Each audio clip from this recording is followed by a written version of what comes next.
Before we get started, does anyone want to get out? I want you, Captain America, to help me rebuild the Avengers.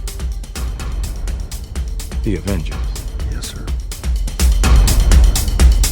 We are the Thunderbolts! Can't call ourselves that. God, thank you.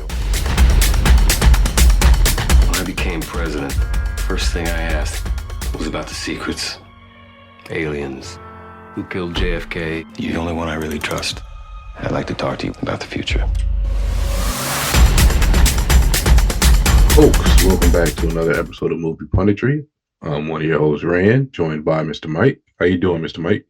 Mr. Mike is doing very, very well, sir. It's nice and hot here in Florida.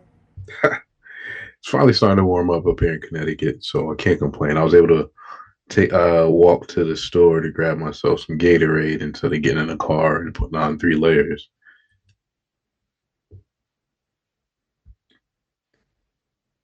What you got? What's going on? What you up to?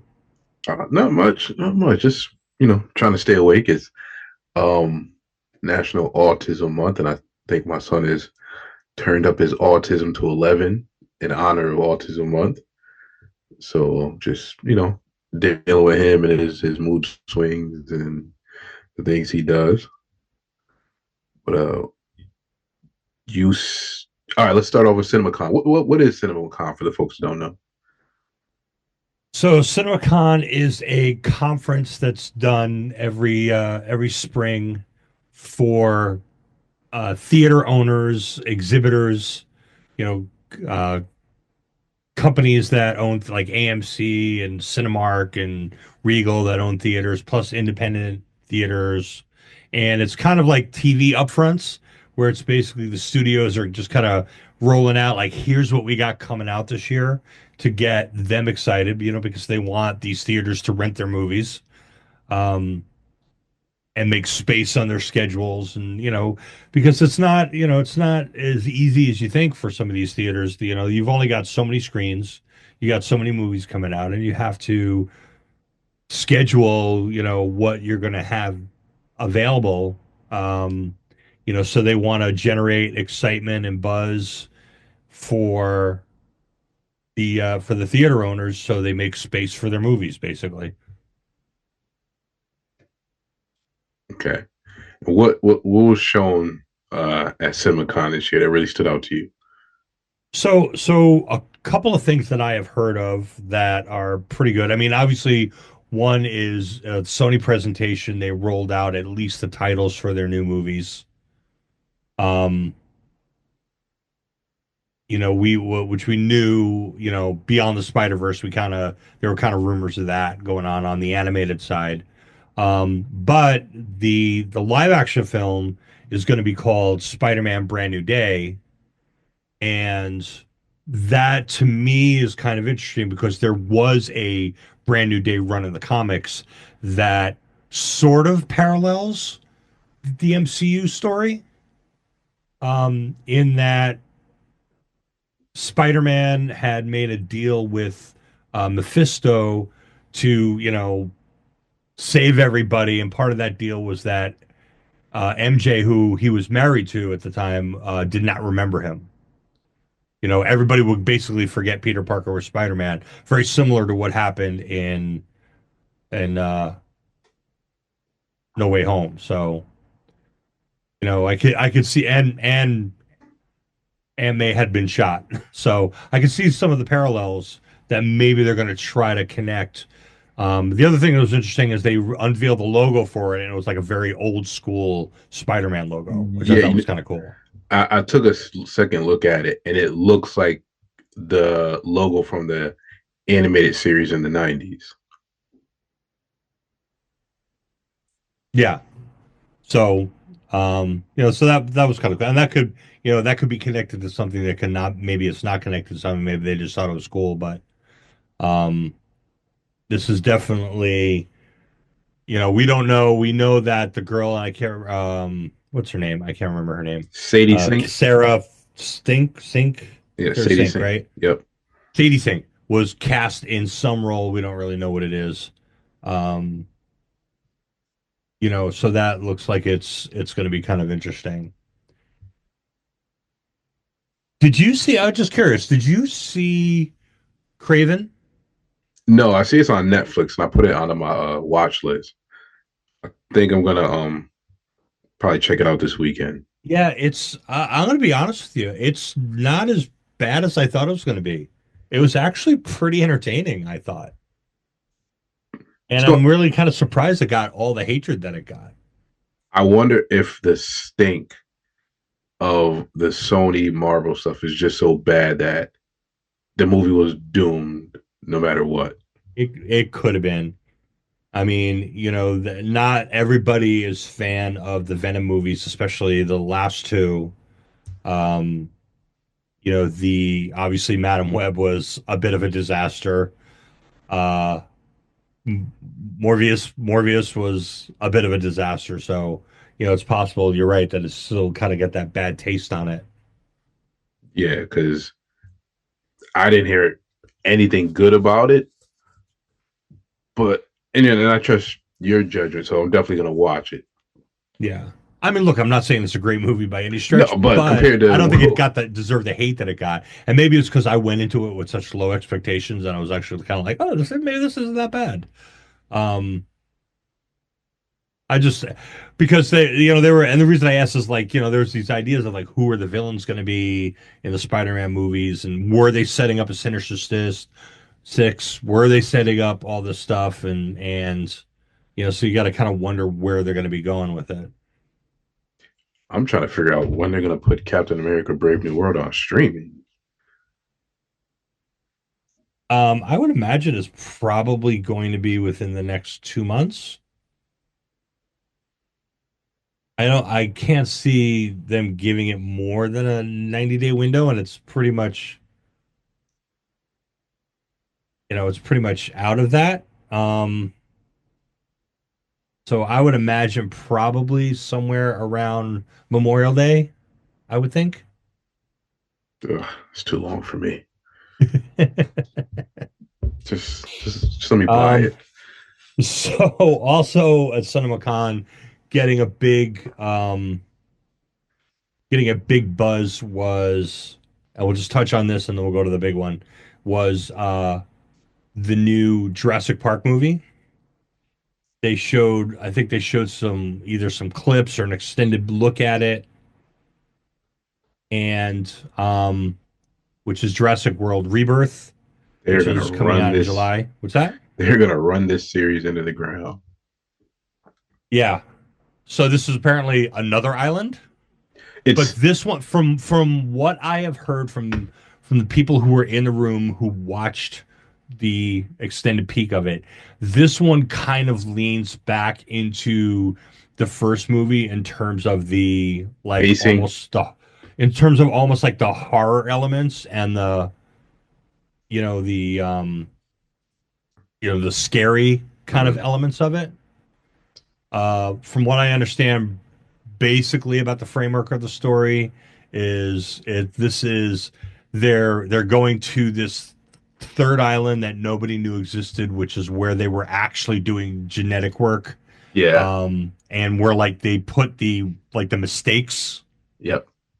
And so that I don't know why they're going to be there, but So they found a so let me just before I get in this, I live with a all things Jurassic Park World Dominion expert, and yeah, I've got one of those too. they just actually put out the next season of it's not even Camp Cretaceous anymore. Now it's Chaos Theory. So that was on the TV all day the minute he came home from school, and he's been telling me like, so this island is where they made the dinosaurs before they put them on the first island, and they found a way to cure diseases, but they have to go get samples from the hearts of the largest dinosaurs, three of the largest dinosaurs in the world. And I'm like, I don't want to see this anymore.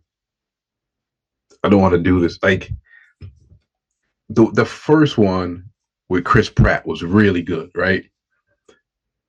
The second one where they're like auctioning off the dinosaurs and Hammond has a granddaughter who was cloned, and they're able to clone humans, and it was just.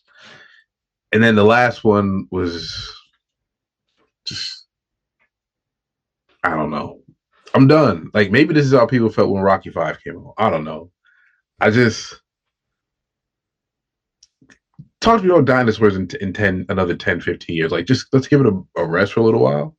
Yeah. But like, they keep making money, so they're not. Well, and that's the problem. That's the thing is, they put these things out and they make $1 billion. They're not gonna stop. I don't know. And I'll end up there. I mean, they're spending ScarJo money on this, so yeah. But I just was not a fan of the last two they did at all. And then, so I agree with you. I think the first Jurassic World, I think the first Jurassic Park and the first Jurassic World movie are the best out of the bunch. yes. Lost World's not bad. No, it's not. Jurassic Park 3, which is the one with the lost kid, I think like that's a good Sunday afternoon. I'm gonna take a nap and doze off and put this movie on in the background. Your TBS TNT. Exactly. You could wake up at any point and you know what's going on with it. Yeah. You're leading for Sunday Night Baseball. Exactly. But the second two Jurassic World movies, yeah, I'm with you. I didn't that last one, I don't know what that was. I don't either. And then my thing is, from the trailers, it looks like we're completely ignoring what happened in the last Jurassic World movie where, hey, we live with the dinosaurs. They're all around us. Like, let's just talk. It just looks like, let's just throw that out. That doesn't, I don't know. Yeah. Oh, that didn't work out. Yeah. Let's retcon this. But yeah, it'll make $1 billion, like you said, and then we'll get another one in 3 years. So. And so obviously the other big news out of CinemaCon is they released so they've been talking for weeks about how they were going to put an extended look at the new Superman movie, James Gunn Superman movie, out in front of Minecraft. They showed it at CinemaCon yesterday, which was Wednesday. And everybody was like crazy about it. And then they dropped it on YouTube today. So you can go see it. It's about a 4.5-minute clip. It's basically the same scene from the trailer. It just extended out. But I think with a very different tone. And as you pointed out when we were chatting today about it, the scene where he's laying on the snow in the extended look, he is bleeding. Yeah. And he is really beat up, and that wasn't in the trailer. It looks like he got his butt kicked by whoever he's been fighting. He got handed to him. It's brighter. That's one thing I noticed about this film. And anything is bright compared to what Gunn did. I'm not Gunn, Snyder did. Like, even that Man of Steel, that was the way the color tones they used was really, like, I guess muted would be the best word. Yeah, that's a good word for it. And this is just bright. And I'm pretty sure that's intentional. James Gunn does a lot with colors, but this is absolutely bright. Guardians was never this bright. I would say not only is it just James Gunn's aesthetic versus a Zack Snyder aesthetic, but it seems to me like they are leaning back into the kind of like heightened fantasy world kind of Superman. Yes. Versus Zack Snyder's like gritty, realistic, living in the world today kind of aesthetic. You know what I'm saying? Like everything is just kind of it's almost like the movies in the 70s, Yep. like everything was a little bit off. It was kind of our world, but it was kind of not. This seems to be like almost that. And I have concerns because as I'm watching this, I'm like, this looks like a movie out of time. And granted, movies can be whatever the creator wants them to be. I don't know if that's where the general audience is at. Um, But on the other hand, maybe like the audience doesn't know where it's at until it sees it. You know what I'm saying? And I'm thinking back on like 1989 when Tim Burton's Batman movie came out, right? mhm. Definitely heightened fantasy Batman, very much opposed to like, the Christopher Nolan movies, but also very opposed to like what our generation had grown up with in terms of, like the 60s Batman stuff, right? But it was kind of universally loved after it came out. Everybody going into it was kind of like, oh, we don't know what this is. But coming out of it, it was actually kind of set a tone for a while going forward. This may wind up being that. You know what I'm saying? It it gives off cartoony vibes to me. Yeah, but I don't necessarily know that's a bad thing. Like I'm looking at that monster that's attacking him, and it's got like Elmo googly eyes, and I'm like, huh? Um, and I'm not saying it won't be good. It could be great. I'm just not feeling the aesthetics. I want it to succeed, and if the story's good, then it'll be fine. Just I don't know. This extended trailer, I'm down. Like my excitement level has dropped considerably for this film. Um, yeah, like it. And granted, you have to put out more trailers, but for me, it was just like, I'll be there week one, but I don't know about day one. Like it was a turn off. It was a really, really big turn off for me. See, I think I kind of lean the other way on it. I think this extended trailer maybe got me more excited for it because it is a new. I think the whole idea of like these like hyper realistic in the moment our world kind of superhero movies maybe has run its course a little bit, which is why the MCU's struggling to find its footing.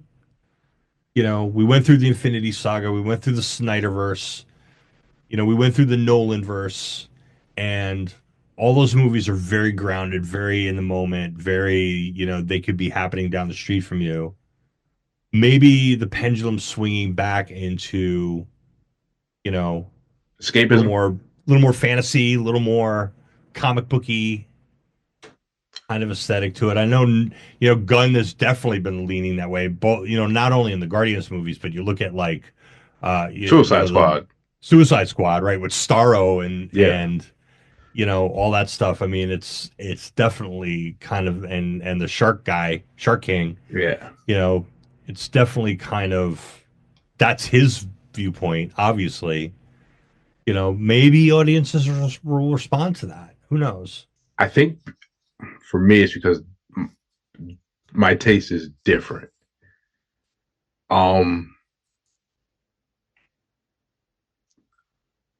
Again, and then I think it goes back to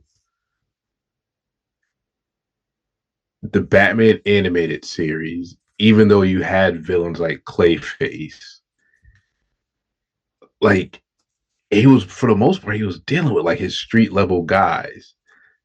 So when I got Man of Steel, it was like, yes, I'm getting a version of Superman that resonates with me. And now to see it shift back to, I would say, closer to what Christopher Reeve's version is, for me, it's like, oh man, I didn't even get to enjoy this other one I had. Man, I wish Zack Snyder didn't screw that thing up as bad as he did. But I'm gonna give it a chance. Like I'm gonna go over mine, and I'm not gonna go in and oh, this is gonna suck. I just the optimism just died down a little bit. And the other thing too is it doesn't mean that the rest of the universe will be like this because I think one of the things he said that I liked a lot, he was like, it'll be less like the MCU and more like Star Wars, where they're playing in the same sandbox, but the sandbox is really big, and not everybody, the toys don't always interact, but they're still in the same sandbox, which I thought was a cool way of putting it. Yeah, I mean, I can see that. I'm thinking like, like looking at like the Snyderverse stuff, and it's like, Man of Steel, BVS, Justice League just kept getting like heavier and heavier. And then you had Aquaman, which was like kind of like, to me, it was like kind of like this breath of fresh air. Like it didn't take itself too seriously. Yeah, but it just comes down to taste, I see. Well, all art comes down to taste. So, we're just gonna have to see what people think, and I'm personally I'm kind of excited. Like I was kind of like, a Superman movie. I'm kind of like, all right, I want to see this thing now. And it's complete. Like when I saw that first show, I was like, yes. And now that I've seen this one, I'm like, damn it. But to be fair, you have to see it in the context of the movie. Yeah. Right. You don't know what got him to that point. You don't know if like I've heard people commenting on the dog, right? Like I like the dog, but people are like, well, what's it trying to be? Is it trying to be funny? Like, blah, blah, blah, No, he said. One, that's are what his we dog are we looks like. are we so ingrained from the last 15 years or 12 years of super dark Superman that Superman can't have any fun? And we don't know, like are we gonna see Krypto, right? Krypto? What's the dog's name? Krypto. Are we gonna see Krypto early in the movie and it's like this happy-go-lucky, I love Superman and I'm always wanting to play, and so that informs what we saw in this clip? Or is it like completely out of nowhere that the dog's acting like this? We have to see it in the context of the film. I don't get anyone who's complaining about the dog, because you can't sit there and scream canon. Then the dog shows up. Oh, I don't like the dog. Yeah, exactly. You can not like how the dog looks. Like my thing is, I want the dog the way it looked in the comics, but it doesn't. Fine, no problem. I don't have an issue with Krypto being around. That works, for me. I have no issue whatsoever. So I don't know. To me, anybody complain about that, like, you can't have it both ways. You can't scream canon, and when the guy throws in something that's a good part of his canon, now you have an issue. Right. I don't know. It's just weird to me. Very weird. Yeah. I'm going to tell you though, I think Corn Sweat looks great. Who? Superman. Oh, I wish he'd have put on about 15 to 20 pounds of muscle. All right, that's fair. Henry was perfect. He was absolutely perfect. Affleck was perfect because they had the stature and the acting capabilities to pull these guys off. I look at this guy and he looks like an Abercrombie and Fitch model, and I'm like, this isn't. It's crazy. If you'd have told me this guy was playing Superman in high school, I'd believe it. Like he's the high school version of Clark Kent. But I don't know. We can't always get what we want. So here's the only caveat I'll give to that is Henry Cavill, as great as he was and as much as he looked really the part of Superman, dude was way too jacked to be Clark Kent. Just put a suit on him, an old trench coat. Put a suit and a trench coat. He's still, dude. He's like 6'4" and he's like solid muscle, and there's no hiding that in the suit. He's supposed to be a nebbish, mild-mannered reporter who spends every waking moment at Planet Fitness. I mean, I'll take the trade-off of having like him look like Superman in a suit versus, WWE Clark Kent.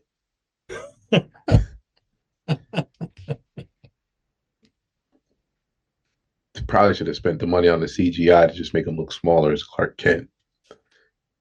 But maybe. I don't know. I thought he looked pretty good. I just They need to figure out who their Batman's going to be soon too. What's that? I said they need to figure out who their Batman's going to be soon too. Yeah. Yeah, well, I mean, they got to finish the Matt Reeves thing, and then I guess restart that So with if this flops, do you think the Superman movie. Yeah, if this flops, how much does this make or break it for them? It's just, this is big. This is big because they spent a lot. They spent a lot of money on this movie. Not only did they spend a lot of money on this movie, but it's kind of becoming like their linchpin and stepping off point, I think, for a lot of stuff. And Right? And it's funny because that's what they tried to do before. They just didn't space it out well enough.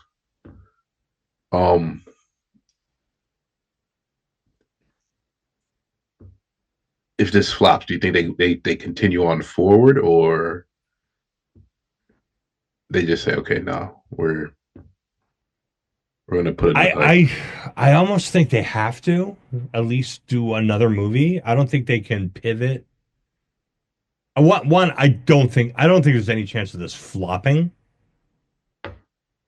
But is it going to make $1 billion? Is it going to make $750 million? That I don't know. If this thing comes in and makes 450 million, which I think is really, really doable, then they'll probably just plow forward.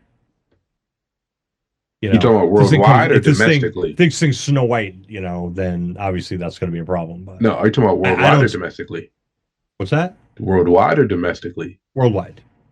400 million worldwide? Yeah. I think if it lands in there dude, that's $500 million, That's not a little bit of money. So it's interesting? Because I'm seeing people call Cap a failure, and it's closing in on 400 million, right? I think. Right. With this would probably, you'd have to consider this a failure too if it does $400 million. It's going to depend. Cap was really expensive. This ain't cheap either. Shot the movie twice. Let me see. So it had a lot more to recoup, and it's also a Marvel movie. I think the bar's higher. That said, it's closing. I didn't say closing in on 400. I said 450. I mean, 400 is like 430 is kind of a magic number, and kind of people are like, all right, maybe that didn't suck that bad.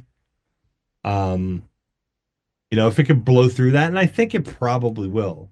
It's coming out in July. There hasn't been a really good, superhero movie. We haven't had a good Superman movie in a long time.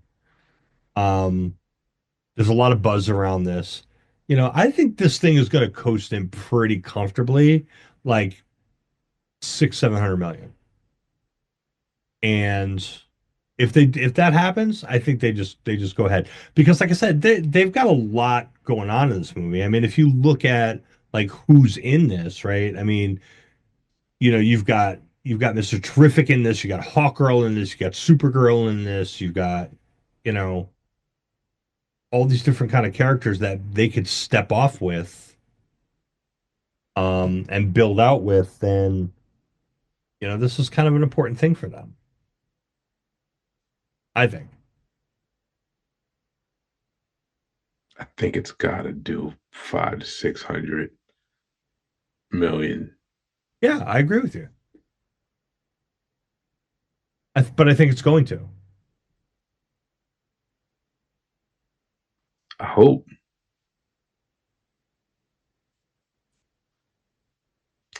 Here's the other thing that's become apparent from what we're seeing in coming out of CinemaCon is the studios seem like they are back to being committed to theaters. Yeah, I heard there were some discussions about lengthening the windows. The other thing on that, though, is the way this economy is looking, they might want to, looking really dicey. Can't be out there charging what they're charging. Well, I think people are going to show up. I mean, that's always true. They're always going to be,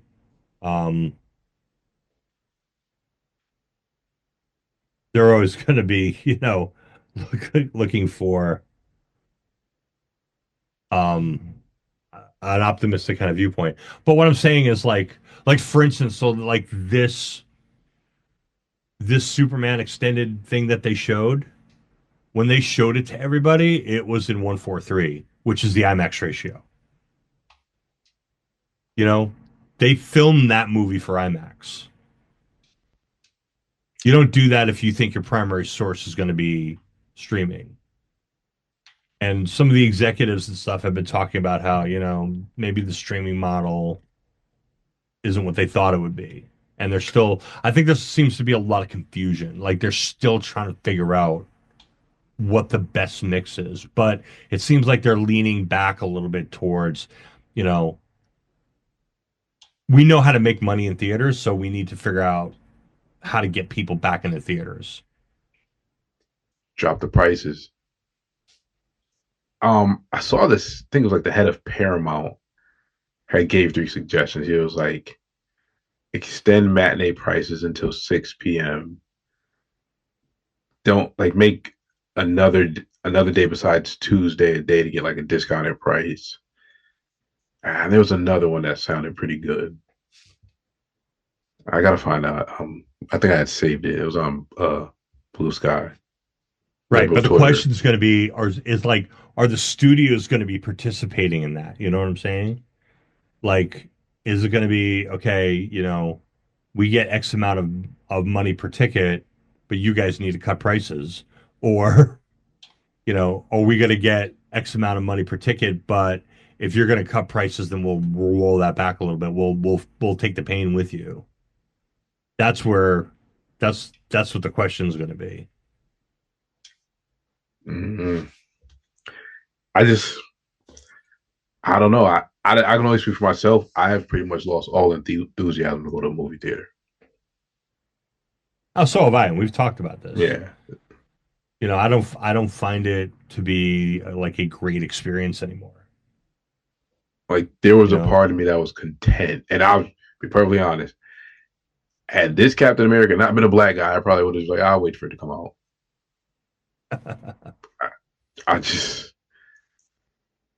I don't want to have to deal with people. Like I have become more and more like intolerant of people as I've gotten older, especially sitting with people in a dark room, and I just don't want to deal with it.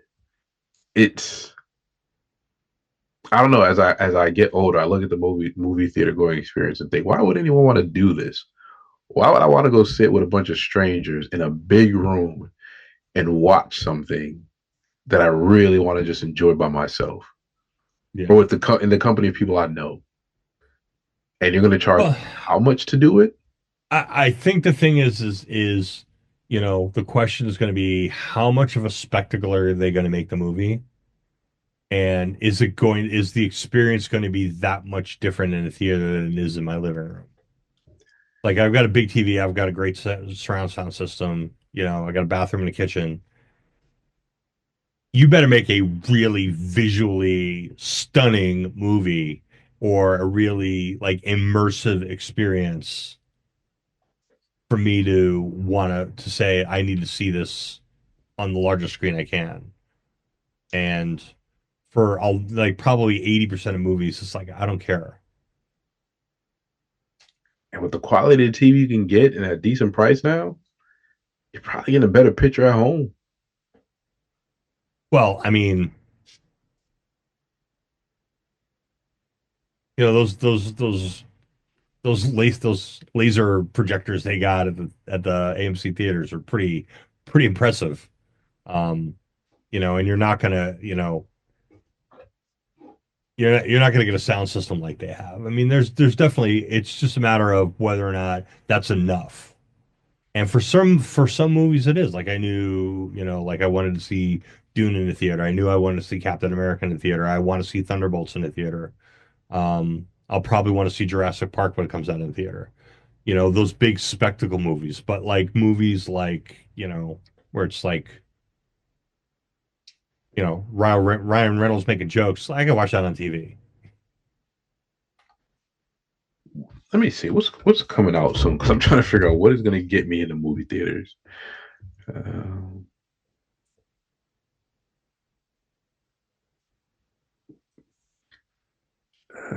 2025.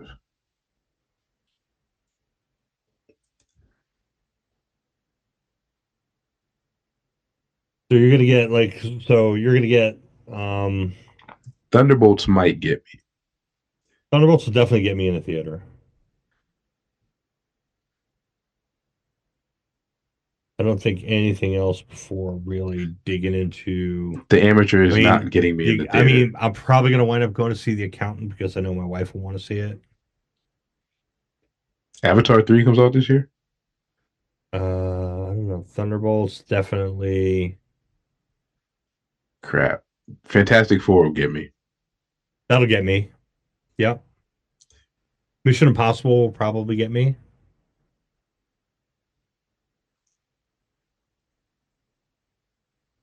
Um, Probably not John Wick, although I love John Wick movies, but probably not that one. Jurassic World, but it's because of my kid. F1, I'm kind of on the fence about. It's Kaczynski, man. I love Kaczynski's visuals. Uh, I think Jurassic that World, Old Guard 2. They put an Old Guard 2 in theaters. Now wait for Netflix on that one.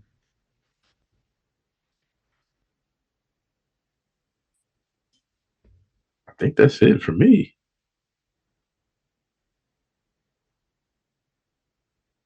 Not Tron. I don't know. Maybe I have to see like get into like because I'm a big Tron fan, so Mhm. you gotta see what it looks like. That's the Rock Smashing Machine movie would have got me because I'm an MMA guy, but I've heard it's pretty bad, so I'll wait till that comes on Tubi. Yeah, maybe. It's not much. Mortal Kombat, no. There's another Predator movie, no. The Running Man, maybe. Who's starring in Kind of, that? I'm kind of interested in that. Glenn Powell. I'll wait. Hopefully they give Arnold Schwarzenegger a cameo. Wicked. I haven't even seen the first one yet. I know my wife and my son are head over heels for that.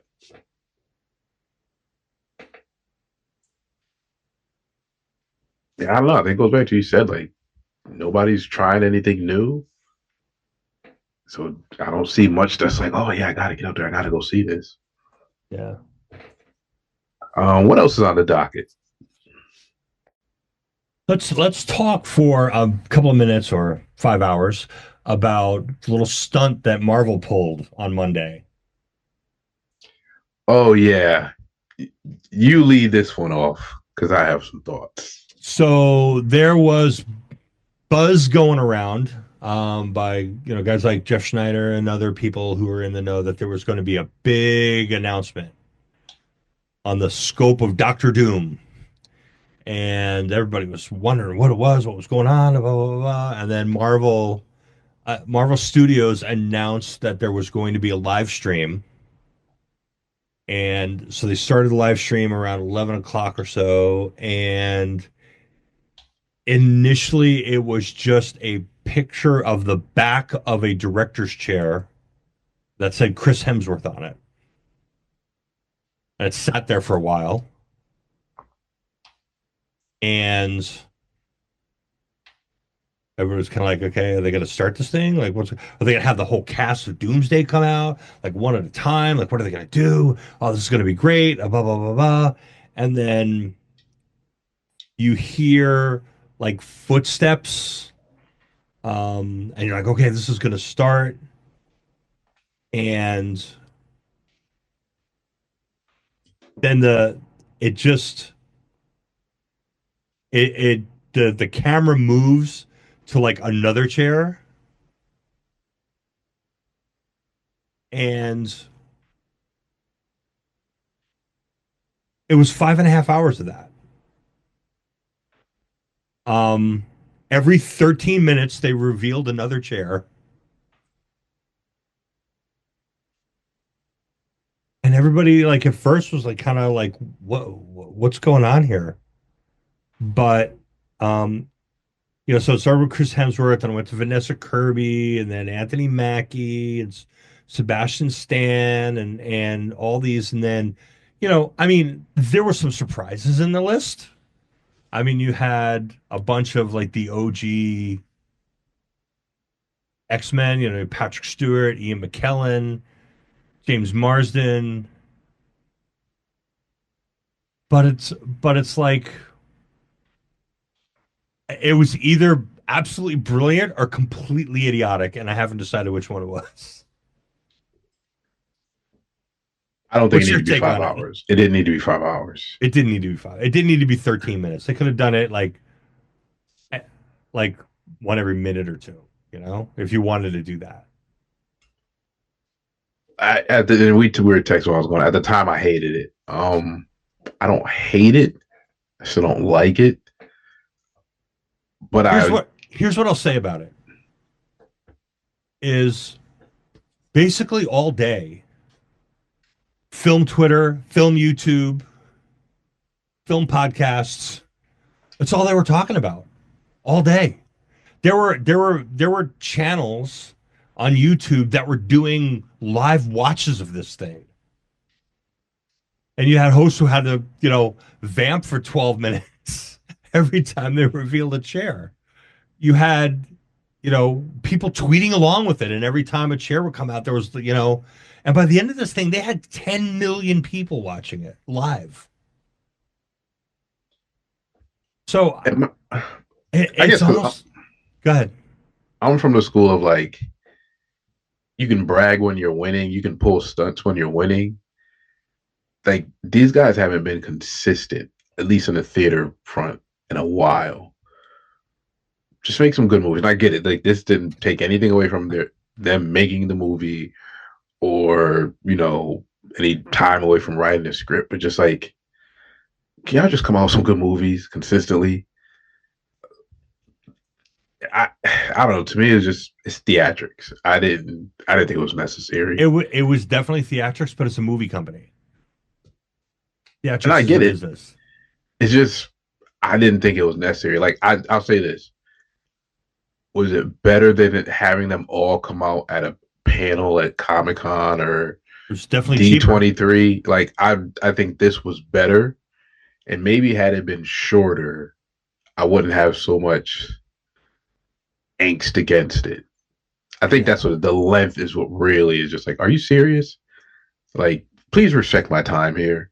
But here's the thing: is like it kind of became, at least for me, because I was at work, so it kind of became for me at least this thing that I would check in on every once in a while that was going on throughout the day. Started at like 11 and finished up at like 4:30, and I was like, cool. Like I stayed late to watch the end of it. Because it was like I was like kind of invested in it, and so I'm gonna run down the list of names, and you tell me like if there's any surprises for you here, and I will take less than 4.5 hours to do this. Okay. Chris Hemsworth, Vanessa Kirby, obviously from Fantastic Four, Anthony Mackie, Sebastian Stan. I saw people. The only complaint, but one of the complaints people had was like, okay, so does this take the stakes out of Thunderbolts? I don't think so because A, they said there's going to be more announcements. 2, you still have Secret Wars. Yeah. So I don't look at it that way at all. And we're still in that whole multiversal thing. So who knows what else is going to pop up? Yeah. I don't read too much into not seeing someone's name. Well, no, but I'm talking about the names that you do see. Like, so there was a lot of speculation that Bucky would die in Thunderbolts. So seeing his name on this list, people were going, that never crossed my mind once. Yeah, me either, but apparently people were thinking that. All right. Letitia Wright, no surprise there. Paul Rudd, little chair, that was kind of clever. Wyatt Russell, I guess if we have to. Tenoch Huerta Meja, Those Now of you who that don't know it him, surprises me, and it surprises me in a because good way, of the though. John. No, in a bad way. Really, you don't like Namor? I love Namor. He was also accused of sexual harassment / sexual Oh, I see assault, what you mean. Yeah. and I was listening to Jonathan Majors on if you're familiar with hip hop, there's a show called The Breakfast Club, comes on every morning, radio show, and the host was like, a lot of other actors have done. I think he's like, you got convicted of like misdemeanor assault. He's like, I'm not diminishing violence, domestic violence at all. He goes, but if we're just going looking at the letter of law, you're convicted of misdemeanor assault. You have Marvel co-stars who are accused of sexual harassment, probably more. Nothing is said. He goes, I don't know if it's because it happened in another country or they're not as big of a star as you. He goes, a lot of people in Hollywood have been given much more grace for much worse things. The only thing I will say about that is that an accusation is not a fact. No, it isn't. Jonathan Majors was convicted of misdemeanor assault. But the fact is that it is undeniable that he did what he did. Yeah. Whereas this guy was accused by one person, denied it, and it never went anywhere. It's really easy to make an accusation. Yeah. And I kind of feel like then, the week, maybe like a few days before Magazine Dreams gets released, there's that audio that comes out. And the whole study goes, do you feel like at this point, like this is targeted? Like it seemed like you're trying to pick up some steam and boom, this drops. And he gave a really good answer. He goes, look, I have a daughter to worry about. I have a wife to worry about. All I can do is put my head down, go to work, try to be a better man than I was yesterday. Gave a really good answer. And he was like, I hope to get back on set, hope to get back to making movies soon. And, my career's not over. But at this point, I'm sitting back like, okay, I think we've dragged this guy enough now. Not saying he has to be in a Marvel film, but I don't know. I was really surprised to see Namor, but it is what it is. I don't pick who gets to be in movies. Hopefully whatever happened, like you said, we never heard from him again. So very little smoke, no fire. I guess we keep on going.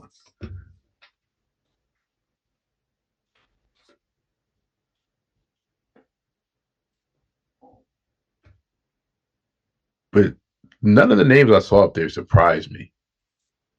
None of them.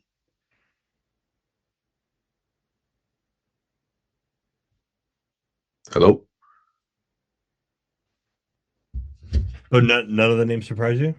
No, none of them. Just, it was really pretty much Namor, but everybody else, I expected to see a lot of those people come back at least at some point, maybe just kill them off properly. Yeah, I guess. Like I've been rereading Secret Wars. Jonathan Hickman's run on Secret Wars a lot lately, and everybody's pretty much there, like the major players in Marvel. And if you weren't going, like we're not rebooting the X-Men anytime soon, so I figured we'd get those people. I'll say this: the Gambit thing surprised me. That one surprised me. Yeah. Because I thought that was. Let me just finish. I'll run through them quick. Ebon Moss-Baccarat was Ben. You don't know who's Ben Grayman in Fantastic Four. Simu Liu, Shang-Chi. Florence Pugh, obviously. Kelsey Grammer. That one surprised me. Okay. I didn't know he was going to be in it. Louis Pullman, whatever. Danny Ramirez, Joe Quinn, obviously. Dave Harbour, Winston Duke. Yeah, my man. Hannah John Kamen, another one from Thunderbolts. I guess she survives. Tom Hiddleston. Yeah, that one threw me off, but at the same time it didn't, because that whole tree thing was going to be a big thing for Secret Wars. Yeah, obviously. But it was, I think for me, it was one of these things, is like, it set me back like, oh, and then I was like, oh, yeah, that makes sense.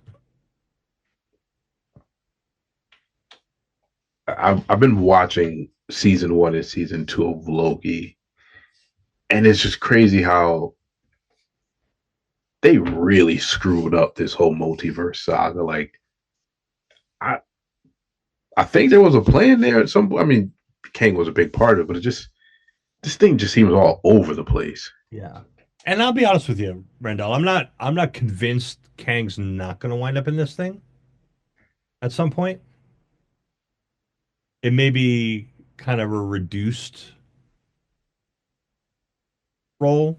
You know, he won't be the big baddie, but I mean, I don't know how you dig into this without getting to He Who Remains at some point.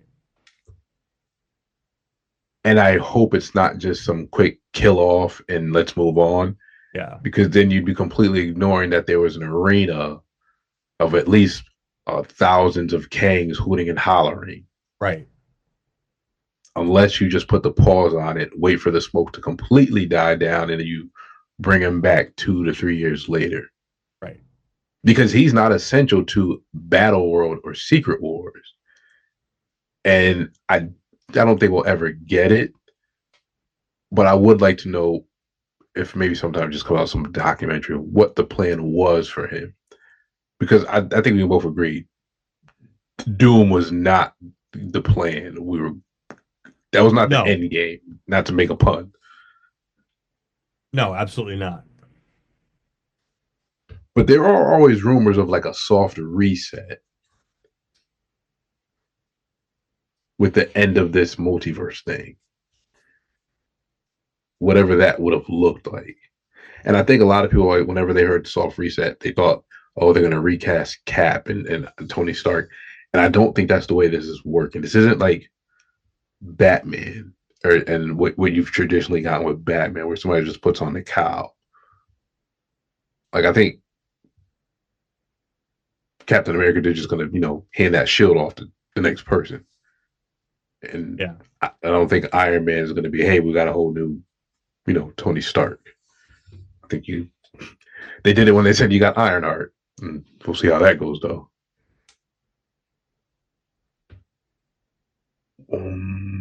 Let's revisit that in a second. I just want to go through a couple more of these. All right. Tom has Patrick. So now we have the Avengers, right? Or the X-Men, the old school X-Men. Patrick Stewart, Ian McKellen, Alan Cumming, Rebecca Romaine, and James Marsden. My man, they better do Scott Summers right in this. See, that's the they tricky did him part. Wrong in all those other movies. Because we've talked a lot about how much we love him in Paradise. Do you are you bringing these X-Men back just to kill them off or send them on their merry way? Or do you perhaps hold on to a few? Yeah, I don't know. I almost think this is this going to be like Avengers versus X-Men, or like, because it seems to be like they're setting up like factions, yes, right? And because obviously there's a lot of names that are missing. So the initial report was there was going to be like 50 names, and they did 27, which means there's more announcements coming. But so like people were going like, oh, where's Halle Berry? Where's Famke Janssen? Where's well, they're probably going to be in it. It's just they're not announcing everybody. They're just giving you an idea. It's like, hey, we're going to have Fantastic Four in this. We're going to have Thunderbolts in this. We're going to have original X-Men in this. We're going to have, people from the Deadpool universe in this. I mean, they did Channing Tatum. That one got a lot of buzz when it came out. How long is this movie supposed to be? I don't know, man. How are they going to shoehorn all these people into this thing? Because please don't do it where it's just like some big final battle scene and we get a glimpse of these people, because that would be dumb. But yeah, this is kind of one of those movies where I would think you got to pull a Harry Potter, like Avengers Doomsday Part 1, Part 2. Right. I mean, but then again, if it is leading Secret Wars, Doom is the villain in Secret Wars as well. Right. They might want to start putting out some refreshers for people just so they know. So here's the question: how much do you think we're gonna get of Doom, and how much do you think we're gonna get of like Victor? Like, how much of Tony Stark's face are we? Or Tony Stark? How much of Robert Downey Jr.'s face are we gonna see? Because I've heard speculation both ways that it's gonna be like mostly RDJ, and then he's gonna like do Doom a little bit, and then other people who are like, no, it's going to be almost all Doom, and you're not But even going to really see his face.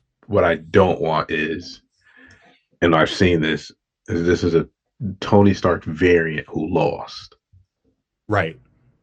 to Thanos. I want Victor Von Doom. I don't care what accent you need to come up with. I want you are Victor Von Doom. You are a Victor Von Doom from another timeline or universe that just happens to look like Tony Stark. Right. Does it? I think that would. Trying to think. I agree with you 100%. That would be worse than, I'm trying to think, one of the worst mistakes they've made with a villain. Because if you play that it's Tony Stark who lost, and it's not Victor Von Doom. It's not Doom. Right. It's not. No, it's not. And you That want is Doom. You want actually Victor Von Doom. That is a very unique character. That is a character who is always lusting after us. Well, him and Namor are lusting after Sue Richards, who hates Reed Richards with all his guts. Like the whole point of Secret Wars, at least for the Hickman version, is he wanted Reed Richards' life, so he reshaped the world to where he had Reed Richards' wife. He turned the thing into a wall that kept people out of his kingdom. Like, and you cannot give me that if he's Tony Stark pretending to be Tony Stark who lost and he's Doom. Yeah. You would be ruining one of their most iconic characters. Absolutely. So, and by the way, the last two names were Pedro Pascal as Reed Richards, and then not so much a name, but then you actually see RDJ come walking down the row of chairs and sit in the last chair. And that's what worries me. Why? Because I feel like we're getting Tony Stark. Yeah. It did have a very Tony Stark feel to it. And it's like you love, because, and you tell me if I'm wrong, did it seem like this man was pissed that they killed off his character? It would seem like what? He was pissed that they killed off his character. I never got that vibe. I always felt like he was pissed. So I saw an interview with him because he was talking about how like they brought him back to do the I Am Iron Man line. Yeah. And that was after the edit. Like they had filmed it. They had wrapped him. Everything was done. And they're editing the film and they get to that, I am inevitable. And the editor was like, we need something here. We need Tony to say something. And they didn't have anything. And, I guess they just had him snapping. They didn't have him say anything. He's like, we need a beat here. And so they came up with this I Am Iron Man thing. And then they went to RDJ and they're like, we need you to come back in and shoot this. And he didn't want to. Because his point of view was like, I've already put this character away. I don't want to revisit this. So I don't know that he was necessarily pissed. I mean, maybe he was at the beginning, but but I think by the time they had settled, by the time they had done, he had come to peace with it. Now, had it been today and they needed that done, they could have just AI'd it. Yeah. And speaking of that, this is a sidetrack. Have you heard Al Michaels is retiring? The sports guy? Yeah. Yeah. Okay. But he's also not, like, he's in love with the fact that they can just use AI to recreate his voice to call it. Yes. Like, he allowed them to use his AI version of him for the Olympics to cover stuff. And he's just enthralled with it. Hey, everybody's got their little. Everybody's got a price. Thing. Personally, yeah, my side note. I'd rather get a new guy in there and see what he's got to do, and bring his personality to calling games. But whatever. That is also a lesson for you kids. The bosses are always trying to suppress workers' wages and find a way to get out of paying you. Well, I would imagine they have to pay Al Michaels for that. Yeah, but now they don't got to pay somebody else. And then once he dies, they don't got to pay him. They just keep using his voice. Well, it depends on what the licensing is and what kind of a deal he signed. Like that was the deal with with Peter Cushing when they deep faked him in Rogue One, and his estate was like, we didn't get paid for that, blah blah blah blah, and it's like, well, because the contract he signed way back in the 70s Oof, was like, we get to use your likeness in perpetuity for Star Wars, that is horrible. and they wrote him a big check for it, and obviously he could never envision what that would become, Yeah, but that's why you gotta read the fine print. Disney owns Peter Cushing's face. What can you do? that's rough. I'm just waiting for like Hot Toys to come out with their set of Marvel director's chairs, $400 a pop. I'll give them though. Black Series director's chairs. They're good on the price of accessories because they know that the price of these as I look at my Captain America, the price of these guys are so damn astronomical. They're pretty good with the price of accessories, although. Well, there'll be the Robert Downey Jr. in the director's chair. That one will be $2,500. Yeah. They have a armory. They have the armory from the Dark Knight Rises, and it comes with Bruce Wayne like in the black shirt and t-shirt, shorts that he had on at the doctor's office, and then like the bat suit is inside the structure, and I want it. It's $1,200, and there is no way I can bring that in this house and look my wife in the eye and be like, yeah, I spent $1,200 on this. I know. It's tough. Like I looked at some of that stuff at Comic-Con last year. It's like, oh man, I really want this. But it's $2,100. I can't have it. The only way I was able to justify the Captain America is because literally the day they announced it, they were taking the pre-orders, and you could just pay. I think it was like $30 a month for 2 years, because each one is handcrafted, right? So it's a lot easier to sell like $20 on a payment plan versus outright $2,400 or whatever. Yeah. And even the new one, at first I was like, I don't want this one, and then I'm like, maybe, but they have the 1989 Batmobile, and I was like, I don't even want to see the price. Don't even want to see the price. Just I buy my little $10 Marvel Legends from Target. Just as good. They look just as good in the case. Yeah. All right, I gotta Nobody cut out. Can really tell because it's still Autism Aware this month, and my kid for some reason has been getting up at 4 a.m. and he doesn't go back to sleep. And then I have a mother-in-law who gives him coffee when he gets home from school. So it's currently my life right now. Do this again next week. What's that? I said do this again next week. Yeah. All right. I will catch up on Daredevil. Did you watch it yet? Yes, I'm caught up on it. Okay, so we can get to that off the top, and you can talk about The Pit, because I have given up on trying to watch that thing. It's too bloody for me. I can't do gore. Those last 2 episodes were really, really intense. I literally spend the whole my wife would watches it, and I just have my head down on my phone the whole time. And every single time I look up, somebody's got blood on them. And I sit there, I'm like, does this entire show, like I'm expecting that I'll look up and they'll be somewhere else, like out eating no, they're still in the emergency room. Yeah, the whole thing is in the entire thing is in the emergency room. It's kind of brilliant. It's like one set. Not for me. I want to be able to like enjoy the show, and nope, just blood everywhere. Well, it's a trauma center, dude. And the noises are realistic, and it's just like, nah, I'll just put my headphones on. I don't need to and splatter. It's funny, but it's like I was thinking about this. It's like this is the difference between a Max show and an HBO show. Like this is very much a Max show.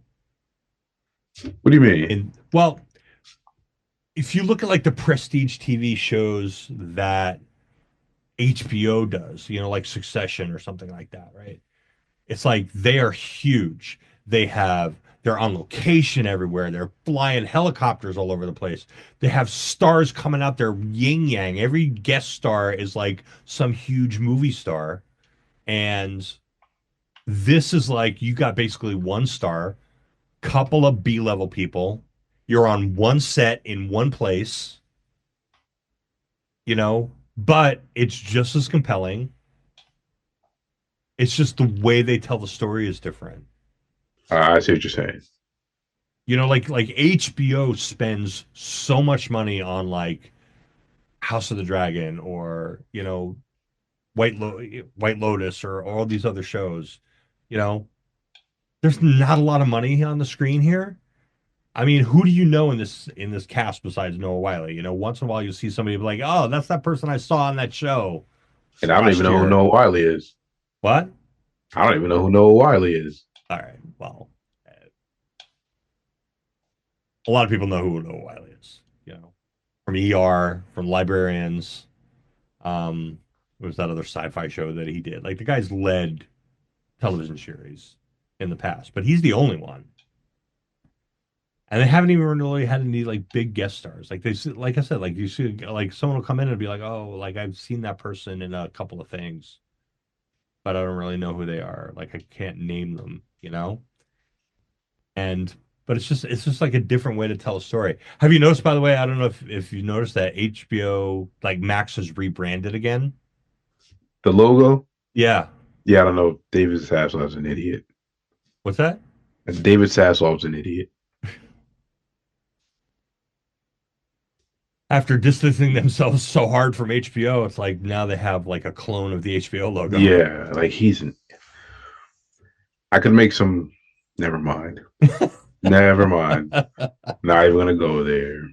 Just next time you watch.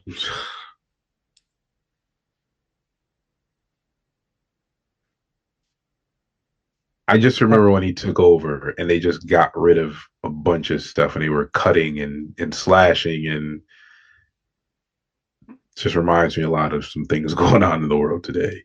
Yeah. Oh, brother. Everybody wants government run like a business. Guess so. Well, folks, thank you for listening to Movie Punditry. See you next week.